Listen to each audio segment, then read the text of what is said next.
علاوه بر بکس گنگ و خفن، اگه دنبال یه راهی هستی که بدون حتی یک قرون یه ریال سرمایه اولیه وارد دنیای کریپتو درآمد دلاری بشی، جای درستی اومدی.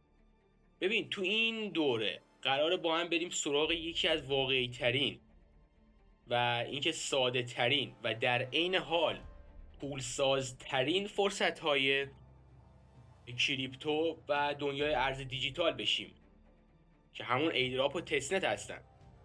من اینجا نیومدم فقط یه سری اطلاعات تئوری بهت بدم که بری گیجتر از قبلت بشی. نه اصلا اینجوری نیست. این دوره کاملا عملیه، از صفر. همه چی رو بهت یاد میدم.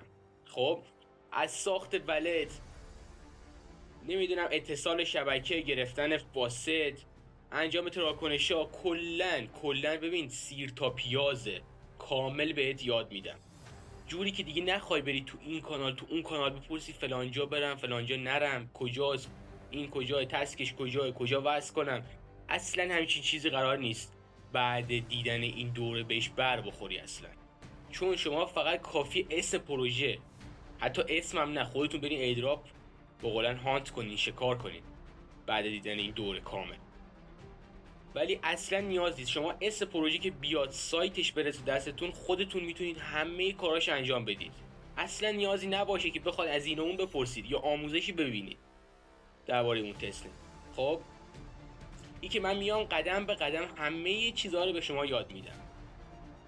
مهمتر از همه اینی که کل دوره رایگانه، نه یه قسمتش نه نصفش، هیچی، کامل رایگانه، کامل از اول تا آخرش رایگانه.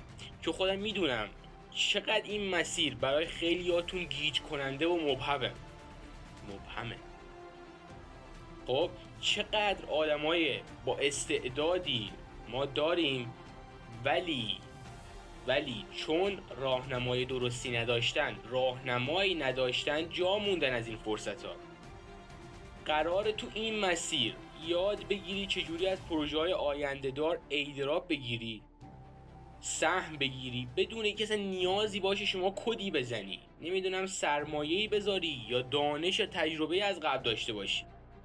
من تموم چیزایی که خودم تجربه کردم، راههایی که رفتم، اشتباهاتی که کردم، چیزایی که از پروژه های موفقیت گرفتم، ریختمشو تو این دوره تا تو در عین حال سریعتر، بی درد سرتر و به قولن با خیال راحت جلو بری. اگه واقعا جدی هستی و میخوای تو این فضای کریپتو یه پله از همه بالاتر باشی، از همین الان پارت های بعدی رو پیگیر باش. چون یک روز در میون، یعنی بعد آپلود این ویدیو یک روز بعد که نه، یعنی روز دومش پارت دومش آپلود میشه. خب پس ویدیوها رو پیگیر باش، قدم به قدم با من جلو بیا، خب که دیگه کاملا مسلط بشی.